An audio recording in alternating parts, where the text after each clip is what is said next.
Live from Washington, D.C., this is Balance of Power with Joe Mathieu.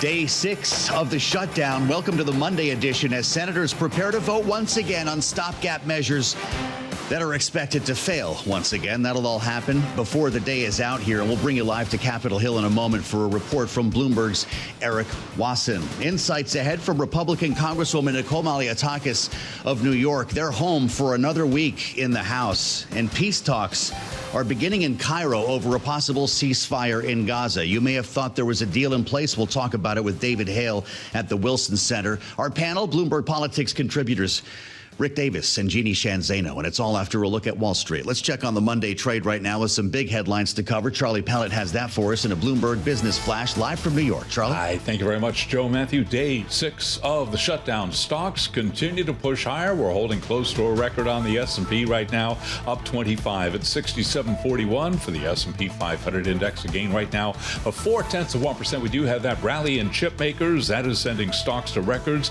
Advanced Micro Devices deal with OpenAI is adding fuel to the AI frenzy that has been powering the bull market. AMD, by the way, up by 26.7%. S&P at a record 6740. We're off session highs, but very close to it, up 25 now, up by about 0.4%. The Dow lower by 123. Dow Industrials down 0.3%. The Nasdaq Composite Index up 160. For Nasdaq, a gain of 0.7%. Our Mag 7 Index doing a little bit better, up right now by 1%. The 10-year, 4.15%, with the 2-year that's currently yielding 3.59%. Gold is surging $68 the ounce, now at a record $39.55, up 1.8%. West Texas Intermediate crude up 1.3%, $61.64 a barrel. And Bitcoin now up by 2.2%, $125,459 on Bitcoin.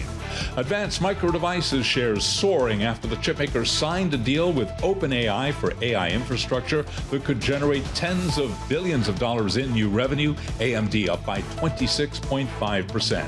And Fifth Third Bancorp has agreed to buy Comerica for about $10.9 billion in stock.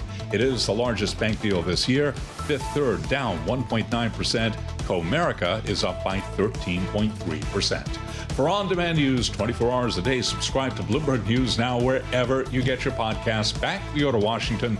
Balance of Power continues. The Monday edition. Once again, your host, Joe Mathieu.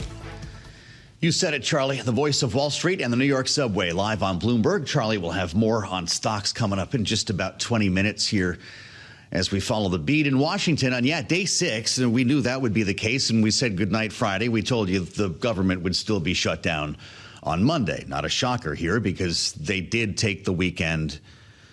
Now it's another round of voting today that's supposed to look just like what happened on Friday. About 5:30, we understand that'll be the late edition of Balance of Power. It's the same CR, the same clean Republican CR, and the Democratic version that has other elements that are considered toxic by Republicans. The conversation's not changed. Everyone still thinks they have the moral high ground, and there's no deal in sight. The House, by the way, is going to hang for another week before they come back. Speaker Mike Johnson made that announcement on Friday, right? They're waiting for the Senate to take care of this, so why bring the members back here to sit around and watch? He spoke earlier today, as a matter of fact. The Speaker is in Washington. Here's Mike Johnson. We have one plea and one plea alone. We need a handful of Democrats to stop the madness, reopen the government so that we can get to these critical debates about the year-end policy decisions with regard to the further reforms to health care. Plain and simple. I'm anxious to get my folks back. And look, I want to bring the House back into session and get back to work, but we can't do it till they turn the lights back on. Keeping the lights back on, interesting, or getting them back on. Remember how many Democrats here on the program said, sure, we can close the government, but we need to have a plan to reopen it. And there still doesn't seem to be one. Erik Wasson is certainly looking. Bloomberg congressional reporter hasn't missed a beat up there, and he's back on the Hill today with us now live on Bloomberg TV and radio. It's like Groundhog Day up there, right, Erik? Yeah, it looks to be. It looks like the votes will fail again, barring some last-minute surprise. And, we had a story on the terminal today. The White House is signaling if this Monday vote does go down, they're prepared to announce and unleash a round of mass firings. I'm not entirely sure what agencies would be targeted, or even if that's an empty threat. We know from past experience that, layoffs do require a lot of paperwork. Human resources would have had to been working overtime over the weekend to prepare and make sure these are legally bulletproof. But that could be the big development today if there are mass firings. We're also looking to see if moderates are any closer to some kind of off-ramp for Democrats. I talked to a well-placed source earlier today who said that they're trying to entice just enough Democrats, 5 Democrats, to come over and vote for the stopgap bill by saying, look, we'll pass some of these regular appropriations bills. There's what's called a minibus funding the agricultural, Veterans Affairs, and other departments. We could pass that. Maybe pair the defense bill with the labor, health, and human services bill. That has a big increase for the National Institutes of Health. So that Democrats could say, okay, look, we've fought Trump's attempts to cut medical research. So far, that's not getting enough traction. Democrats are still saying, look, we have the larger issue of the Obamacare subsidies, and that has to be addressed in some way, not just a vague promise to deal with it later before we can sign on. Boy, all right. Well, I don't know if we're going to get a layoff announcement here today, but I just wonder about the 2 dates that everyone's looking at, Erik. The 10th is when federal workers start missing a pay cycle. The 15th would be for members of the military. Would those compel a couple of Democrats to cross the aisle and get this done? I think it's certainly a very motivating factor, and certainly economic terms. We start to see missed paychecks, real ramifications to GDP start to pile up. The Trump shutdown in 2019 really ended when air traffic controllers said they're not going to work anymore without pay and started to threaten to close down the skies. At some point, you do have essential workers say, look, this is enough. So that could add some pressure. If we go beyond that, though, both sides may even feel they want to dig in. So I think there's a real feeling. We talked to Mike Rounds, who's one of these moderate Republicans trying to negotiate some kind of near-term deal and also a deal on Obamacare subsidies, saying, look, this drags out. The rhetoric could get even more heated. Let's do something now. So far, that plea is falling on deaf ears, at least here in the Senate. You mentioned the Obamacare subsidies, which is something we certainly chewed on a lot last week. Erik, whether we get there or not in terms of this continuing resolution, and maybe there's a promise to get an up or down vote on Obamacare subsidies, but what makes us think the government won't just be headed for another shutdown at the end of the year here if we can barely get this done now? It's certainly a possibility, and I feel like, Republicans are hoping they kind of break Chuck Schumer here. If Chuck Schumer sees a defection of Democrats, and is unable to hold the line, then his, future threats, perhaps in December or even beyond, of not, voting for a spending bill may ring hollow. We're also looking into the possibility that the Senate could change its rules. It's done so for nominees. It could change its rules to say, for example, a stopgap spending bill in the event of a shutdown only requires a simple majority. But there's certainly some experts who believe that would be the end of the legislative filibuster. And Republicans are loath to really go that far, because then we'll see perhaps Democrats come in one day and make D.C. a state, Puerto Rico a state, do other things without the threat of a filibuster holding them up. Keep hearing about a jailbreak, Erik. Right? You got Fetterman, Cortez Masto, King. That means they'd only need a handful more Democrats here. You don't have to have a grand bargain if you can peel off a couple more names, right? Right, and that's why they're really looking at certain appropriators like Jeanne, Sheehan, people who know that buried in these appropriations bills, there are potential victories for Democrats. There is a potential pushback on White House Budget Director Russ Vought, who wanted to slash all of these federal jobs. If the appropriations process goes forward and passes higher spending levels for agencies like the NIH, like the Department of Education, then you certainly have a case to go to the Supreme Court and say Congress intended these to be fully staffed.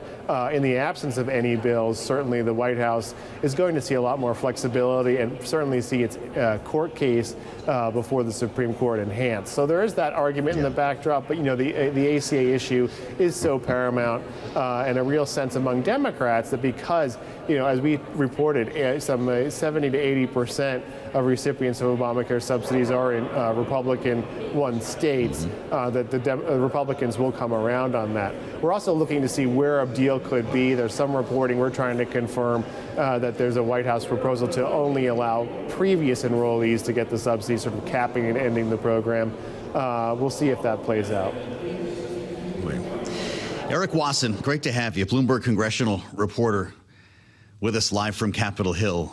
To think we're still talking about this, and maybe we will be a week from today. We thought it would be smart with the idea of a jailbreak at hand here. Apologies to Thin Lizzy. To speak with someone who's actually in the middle of it, Republican Nicole Malliotakis from New York's 11th District joins us now. Congresswoman, it's great to have you back on Bloomberg TV and radio. I know you were probably planning to start packing to return to Washington until just on Friday when the speaker said it would be another week. So the House is clearly letting go of the reins, saying, we passed the bill, now you guys figure it out, get enough Democrats on board. Is that the most likely way for this to end, that you peel off a couple more Democrats, or does there need to be some sort of agreement in principle on Obamacare subsidies? Well, this was already the negotiated bill that we passed out of the House of Representatives. Remember, this is a continuation of existing funding levels that Senator Schumer himself negotiated last year, voted for, and then Senate Democrats joined in a bipartisan fashion to extend it 3 times since then. So the idea that they don't want to vote for it now and they were willing to shut down the government was not only a surprise, but I think it was a really bad move on their part, because as you mentioned in your report, it's difficult to get out of this now. And the Senate keeps bringing up the same bill over and over, hoping that 5 rational Democrats will just vote for the same bill that they voted for 4 times already. That is the easiest way to get out of this. And I think it's the way it's going to likely we're going to get out of this. But in the meantime, you're seeing a lot of pressures in the districts. We're seeing, military will not be paid on the 15th. We're seeing the Women in Infant and Children's program will run out of money. That's a nutritional program that is very important to many of our constituents. You're going to see probably delays at the airport as a result of TSA agents who are not getting paid, being frustrated. And you'll probably see a lot of other things unfolding, and the economic impact, of course. The GDP will be affected. Consumer spending will be affected. This is costing the taxpayers $400 million a day. And it's unfortunate that we came to this point, and it was absolutely unnecessary. All we needed were the 7 Democrats to join the 53 Republicans to get the 60 votes necessary to pass this bill, just like they've done before. And to think that the Democratic leader in the Senate is from your state, and you're surrounded by Democrats in New York, maybe not in your district, Congresswoman, but what are you hearing when the cameras are off and guys like me are not around? Will there be some common ground here at some point? Do you see an off-ramp? I hope there will be, but it's completely in their hands at this point. Remember, this passed out of the House on the 19th. And if Senator Schumer should just vote for the same bill that he supported 4 times before. And the impact here in New York, it's 61,000 military personnel that won't be paid. I went around the district. Our VA hospital, thankfully, is operating as it always is. The clinic on Staten Island is running smoothly as well. The national parks are all clean. I took a look to see if we had any maintenance issues as a result of the furloughs. We don't at this time. But people, I think, will start feeling it more and more as time goes by. And what has changed since the 4 times that Chuck Schumer supported these funding levels that he himself negotiated? The only thing that has changed is President Trump is now the president. We know that they don't like him, and they want to, do this to I think, put pressure on President Trump. And the other thing that changed was that Alexandria Ocasio-Cortez and the left wing of the Democrat Party threatened to primary Senator Schumer. Those are the only 2 things that have changed here. Everything else remained the same, including the text in the bill. Now, they're trying to add other types of outside policy initiatives into this clean funding bill. If the tables were turned and Republicans were trying to jam outside policy, the scrutiny from the media and the public would be outrageous. So I just ask people to be honest about what's going on here and say, look, there's nothing wrong with a clean extension of the funding levels that Senator Schumer negotiated and voted for 4 times. He should just give the 7 votes. Let's open the government, and then we can have a serious discussion about some of the other policies, which I agree on some level that we need to do something about, certainly the Affordable Care Act, because it is not affordable as they sold us when it passed. And we could talk about some of those other subsidy issues, but we will not accept by any means $200 billion going to states that make its way to fund illegal immigrant health care. We will just not accept that. That is not negotiable. Well, okay, so there's a lot there, Congresswoman, but I still feel like I heard the glimmer there at one point that there would be some common ground if the government reopens. With regard to illegal immigrants making their way to hospitals, and the way that you said that, by the way, is duly noted. This is money that comes from the federal government. States use it as sort of a fund to help hospitals from going out of business if people can't pay for their care. What's the option, though? You let them bleed out on the street? Well, no, but first of all, this should be on the states. The federal taxpayers should not be paying for the sanctuary policies at the state and local level. That's number one. Number two, our emergency rooms should not be utilized for common colds and other things that they have been, which leads to tremendous overcrowding and actually hurts people who are in serious emergencies. They should be going to a clinic, one of the local health centers, and paying out of pocket if they have a common cold or something else. So let's differentiate and make sure that people understand that they are going for emergency hospitals when it's not an emergency. For and the routine taxpayer services, is picking up the bill, which is a tremendous burden. In New York alone, it's about 500,000. I appreciate a thoughtful answer on that, Congresswoman. Yeah, the numbers are staggering. I completely understand. I want to ask you about what Russ Vought is talking about and whether an RIF, if that happens tonight, the White House says it could come after this failed vote, if that is in fact what takes place this afternoon. Does that make it more difficult for frontline Republican lawmakers in blue states like yourself? Does it make it more difficult to get a deal here in Washington?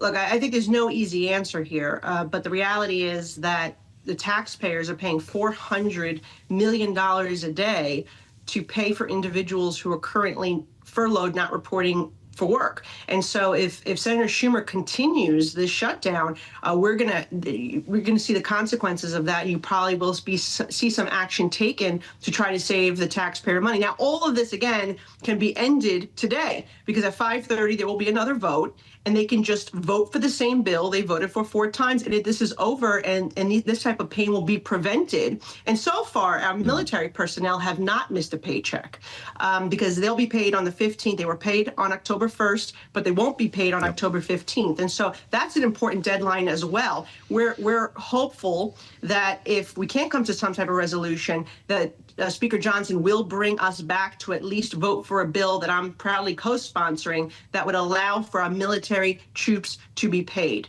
And you should also know that many members, including myself, have asked the Treasury to withhold our paychecks to be in solidarity with our military men and women. So we're hoping to get this resolved. Again, Senator Schumer is the one that really has the power right now to end this. And then we can talk about the subsidies. If you want to get into that further, I'm happy to discuss it. But the reality is that the insurance companies have profited 230% increase since the Affordable Care Act has passed. The Affordable Care Act was not affordable by any means, and it has put tremendous stress on the taxpayers who are paying those subsidies to insurance companies, not actual individuals. Understood. Well, I would love to talk to you more about it, and you're always welcome here, Congresswoman. It's good to have you back. Really important legislation that you just mentioned that would, in fact, fund military paychecks. We'll talk more to Congresswoman Malliotakis about that here on Balance of Power. I'm Joe Mathieu in Washington. Our panel's up next, only here on Bloomberg. Moral high ground being invoked on both sides of the aisle. Democrats looking at polls just on Friday, and I talked to a couple of them saying, hey, see, look at this. We've got the public with us here on this. We're not scared of Mike Johnson. Mike Johnson's so confident, he told the membership to stay home for another week. We just spoke with Nicole Malliotakis. She was in New York. As senators return to work today with more voting in mind, about 4 hours from now, 5:30 p.m. Eastern, we expect The same ritual that we saw multiple days last week with votes on continuing resolutions, both versions set to fail. We'll see if they pick off another couple of Democrats. Looks like they're going to put the boardroom back together. The apprentice set will be reassembled for Thursday. We've got a cabinet meeting.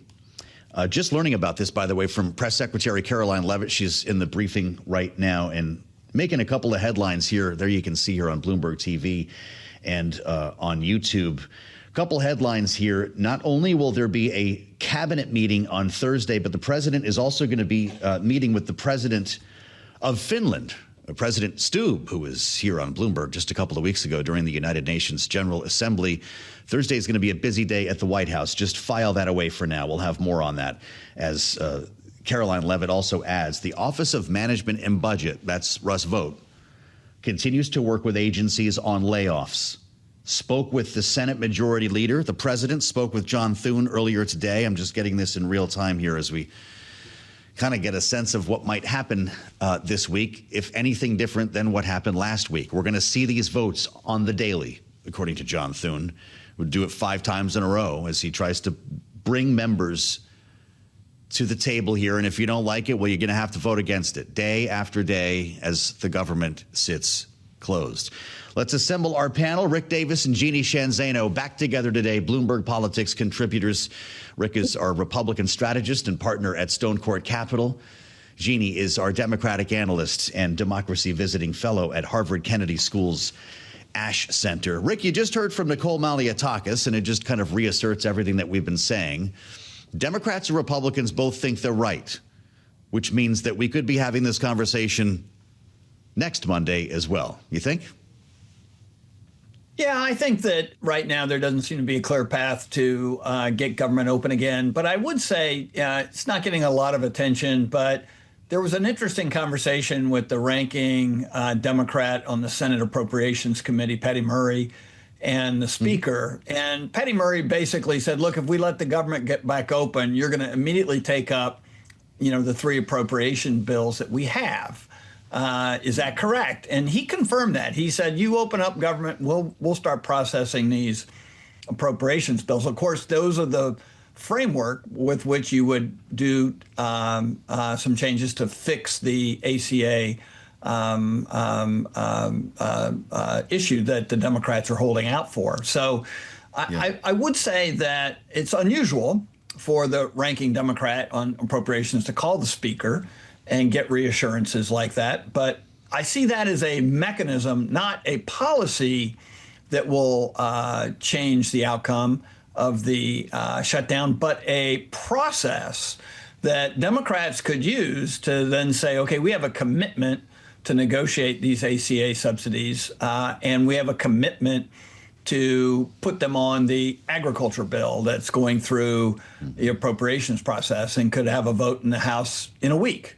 So I do. There's an inkling there that something's happening between the chambers that could be productive for getting the shutdown fixed. Interesting. I mean, Rick's eventually going to have to be right, Jeanne, whether it's this week or next or whenever a deal like that emerges. But we could be in for a different world if the White House starts firing, right? Caroline Leavitt, again, says OMB continues to work with agencies on layoffs. This remains a threat and nothing more. But if we get, say, a failed vote at 5:30 today, or maybe it's tomorrow or Wednesday, and then the paper comes out, I guess it'll be on Truth Social, right? And then there'll be a document from the White House that with a number that says we're laying off this many furloughed workers permanently. What does that do to the dynamic on Capitol Hill? I don't think we know yet. Certainly, the longer this drags on, the more pain that people feel. I thought Representative Malliotakis raised a point that, a lot of people discuss at the water cooler, essentially, which is the irony that congressmen and women get paid during these shutdowns while members of the military don't. And of course, she said she was foregoing or attempting to forego her pay, as many are. But it just sort of underscores, as Americans look at a shutdown, and you add to that people not being paid, and then the potential that they could be permanently fired. These are very real pains that people feel, and a very real frustration on the part of Americans. Joe, because I've told you many times, I think this was not a good move on the part of the Democrats. I think that elections have consequences. The Republicans won. They don't want to extend Obamacare subsidies, apparently, because they didn't do it in their big, beautiful bill. And what Democrats need to do is go to voters and say, throw them out of office in 2026, because their policies are devastating for healthcare. That's what should have happened. That's not what happened. And now we are in a whole heck of a lot of pain. Democracies run on elections, and elections have consequences. Democrats were right. Chuck Schumer was right in March. He is wrong today, and I wish they hadn't followed the Republicans down this 2012, 2013 rabbit hole of trying to shut down the government over policy disagreements. It is never a policy winning way to do something. It's a messaging war, and that's what we're seeing today with the threats of of firings, which are again devastating for everybody involved. Well, we were joking about cowbells on Friday, Rick. Does Russ Vought actually become the Grim Reaper this week, or these are empty threats? Russ Vought, a.k.a. Grim Reaper by the White House's own standards. Yeah, look, I mean, they like to do these showy things, right? And they like to do them with or without regard for the rules. So, yeah, OMB is working with the agencies to figure it out.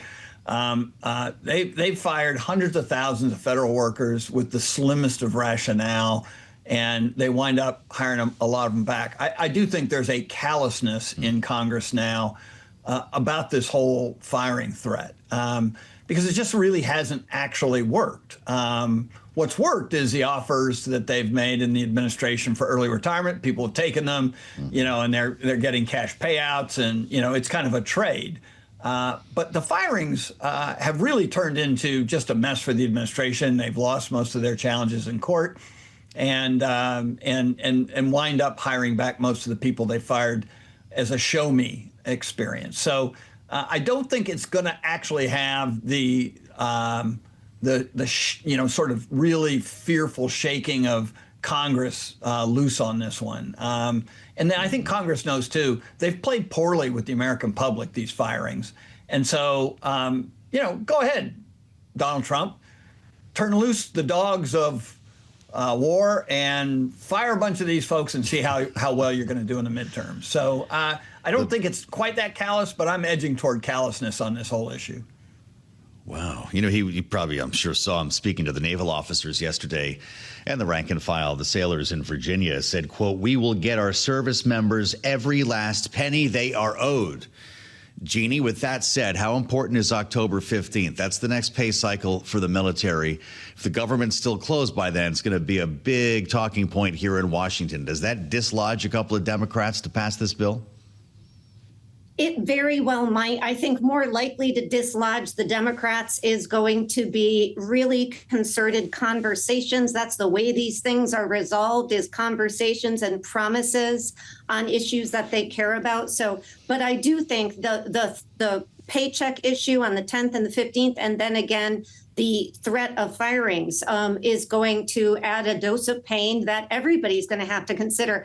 I think we should also remember that it didn't take a shutdown for Donald Trump to fire a lot of people. It didn't take a shutdown for them to cancel a lot of contracts with blue states and blue cities. They are using this as an excuse, sort of a don't let a crisis go to waste. But they haven't needed any of that to play this game of firing and cutting as it pertains to states in blue areas. And I think we will likely see more of that, whether the government is open or not. But the reality is that they should not shut down the government, either side, and Republicans have done this for years, over policy disputes. This is not the way you run a democratic country. It is not good policy. It is not good politics.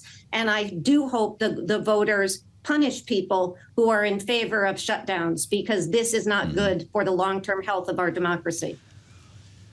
In our final moment here, Rick, what's going to be the feeling? Let's say we're shut down straight through the week inside the Russell Rotunda on Friday in advance of or immediately after that day's failing vote. You know what goes on in that building, the culture and the mentality. What's it going to feel like after another week of wash, rinse, repeat to no end? Yeah, senators get frustrated just like everybody else. And if they're just doing these cattle calls where they come in, vote, and there hasn't been any movement. They haven't, Republicans haven't picked up a couple more Senate votes. We could be on the precipice if we only need 2 more votes, that kind of thing. But if it's not optimistic, then it's going to turn into drudgery quick. These are guys who love to have a lot going on all at one time, and they want progress too. There you have it from Rick Davis and Jeanne Zaino. Maybe a week from now, we'll be having the same conversation. We'll find out together because this one it has a couple of different wrinkles here. And we're going to be watching the votes at 5:30. We'll let you know what comes of them. And, of course, the White House with its threats for firing. Rick Davis and Jeanne Zaino, Bloomberg Politics contributors. A great conversation. They'll be back on the late edition of Balance of Power when the voting has actually taken place. You want to join us starting at 5 p.m. Eastern. We'll turn back to the Gaza peace plan talks underway today in Cairo. David Hale with the Wilson Center, former Undersecretary of State, will be with us on Bloomberg. We've had our eyes on a briefing at the White House. Press Secretary Caroline Leavitt holding forth, reminding us of a couple of important events that are coming up over the course of this week. A cabinet meeting along with a visit from the Finland president on Thursday. Mark Carney, Prime Minister of Canada, is going to be here tomorrow. So we're already building out a pretty busy week that is, of course, laid against the backdrop of a now 6-day-long government shutdown. There will be voting, if you're just joining us, likely in the 5 o'clock hour in the Senate. And the very same results is expected. They are likely to fail. So we'll meet on day 7.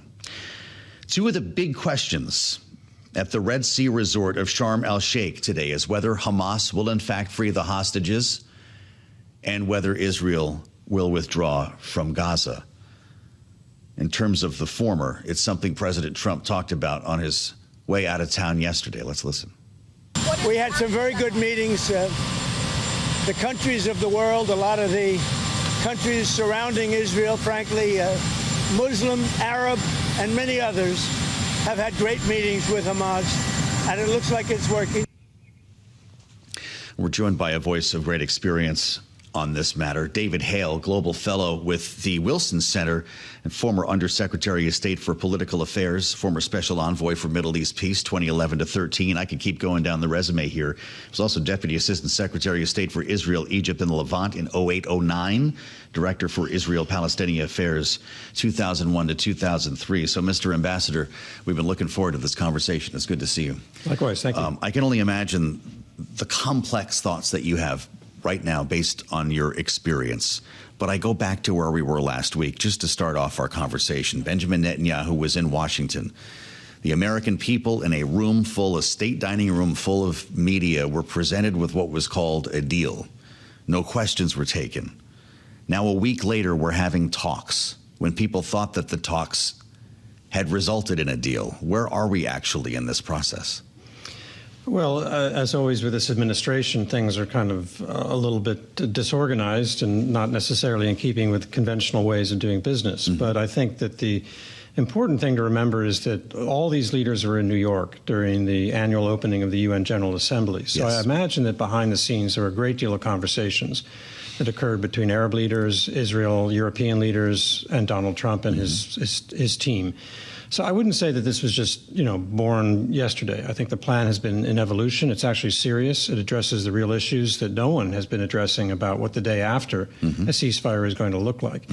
But it doesn't appear that Hamas was fully involved in this. And, of course, they do have the gun to the head of the Israeli hostages. So we've got to get over, yet again, this obstacle of how do you get a ceasefire and prisoner exchange and deal with that problem. Yes, right.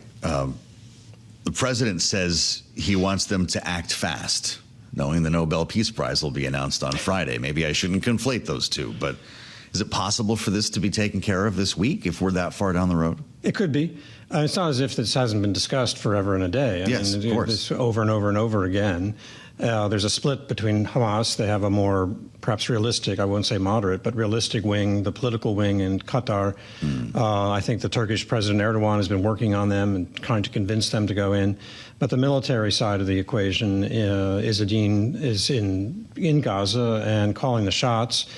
And of course, their only leverage left are these hostages. So they want concrete guarantees about the day after, which the Israeli government is unlikely to provide. So the pressure that the president's applying is the right way to go about this. Pressure of time, pressure of military responses if the Hamas team doesn't react. And pressure is also coming probably from the Palestinian people themselves, who must be more than fed up with this. You called this a serious plan. Is Hamas a serious player at the negotiating table? Well, I think if this works, part of why it's going to be difficult to get Hamas to agree to release the hostages is that the plan deals them out. Yeah. Right? Politically, they will not have a say-so. And so that is a recognition of reality on the part of where the Israeli public is, even many Arabs, certainly the United States. But Hamas is going to have a hard time swallowing that. So I think that the fact of the matter is that their leaders, if they want to survive, have come to the point where it's time to move out of Gaza. The accept the plan or all hell breaks loose mantra from the president would mean what if this didn't work out? I mean, you're literally bombing rubble at this point. Did they flood the tunnels? What else could be done by the IDF? Well, I don't know. I'm sure they have their options. I mean, they were planning to move into Gaza City and occupy it, which would involve a frankly, rather risky, building to building, block to block warfare, which I don't think any soldier would relish. So it's a real threat, but it's definitely Plan B. I think Plan A is that all of these various pressure points put on Hamas may make them finally do this deal. Now, they could get a lot out of it. I mean, if the equation is that, of course, a number of Palestinian prisoners would be released, including very prominent personalities and the remains of the two Sinwar brothers who were assassinated by Israel. We've got a bit of a headline crossing the terminal, a couple of them from President Trump, not related to what we're talking about. It's about tariffs.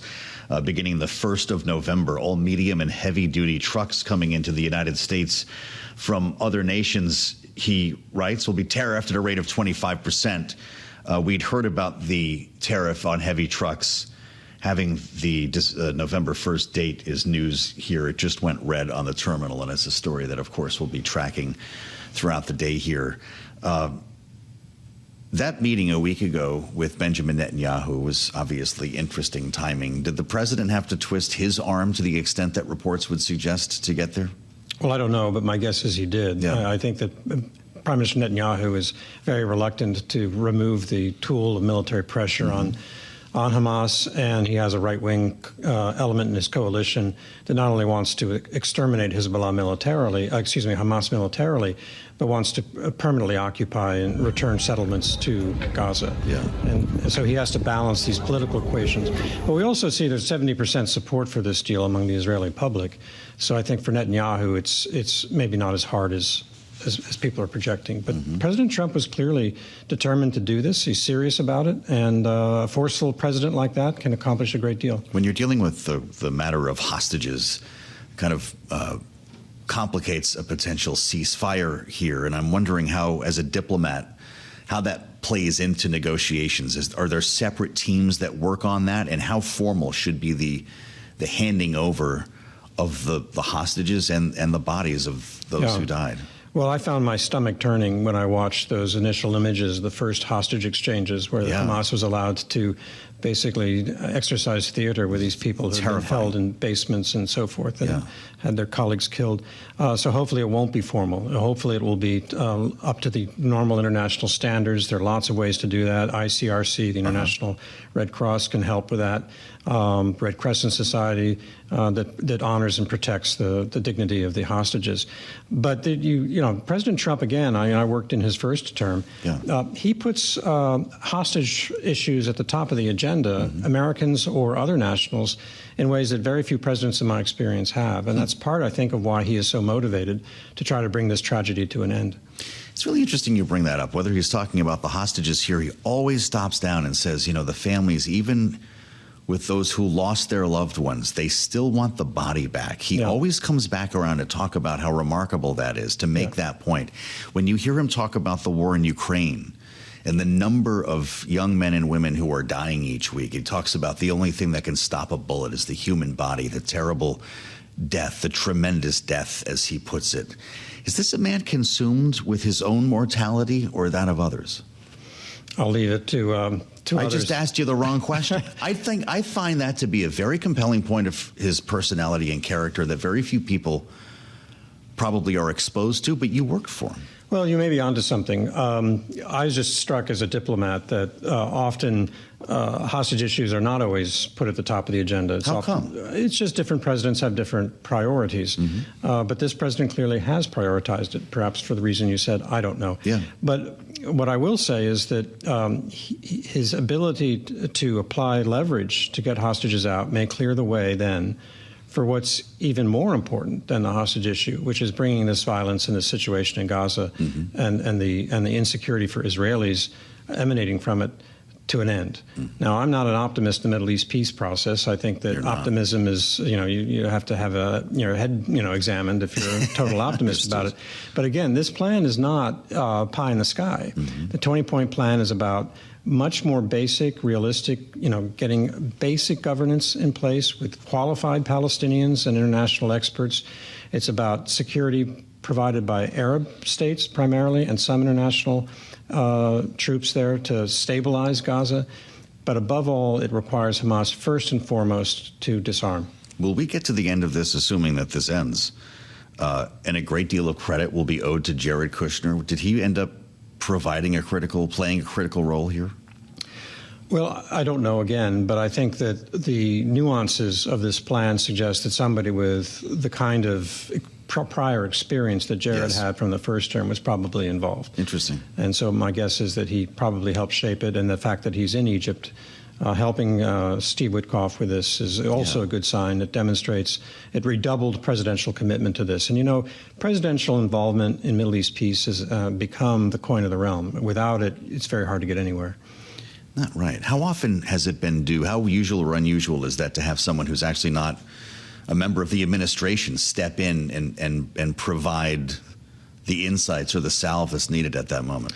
Yeah, it's happened less on Middle East peace, but I think back on Jimmy Carter's retired president going to North Korea. That's right. I think of Richardson similarly going to North Korea. Yep. You can go all the way back to FDR, even the Wilson administration. A trusted aide and friend is respected by international partners if he also knows what he's doing. Yeah, that's a fascinating component to all of this. Yeah. We haven't talked about Iran. Yeah. We haven't talked about Iran's proxies other than Hamas. When you consider Yemen, when you consider Hezbollah, will there be a fit of opposition, maybe violence, in the wake of a deal being struck? Because that would indicate that they're out of business, no?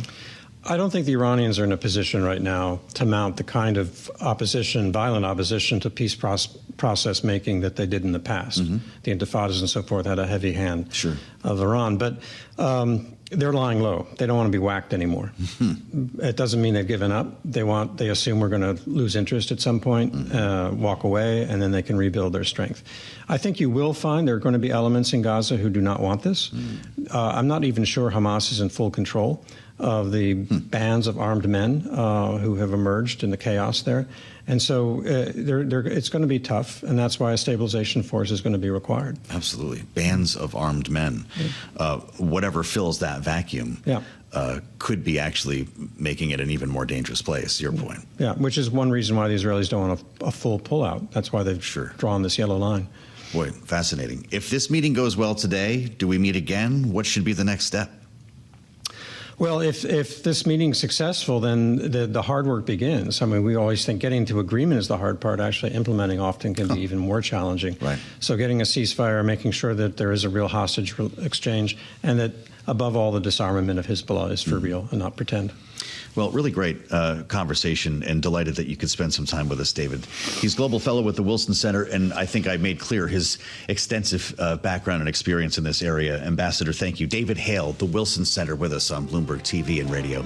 I'm Joe Mathieu in Washington. Great conversation today with our panel and all of our guests, and I'll meet you back here for more on the late edition of Balance of Power. That's when the rubber meets the road here. 5:30, we expect votes once again on the continuing resolutions, plural, that are expected. expected to fail. Stay right here for Bloomberg Business Week Daily, and we'll get another check on stocks with Charlie Pellet straight ahead. Thanks for spending time with us on Balance of Power on Bloomberg.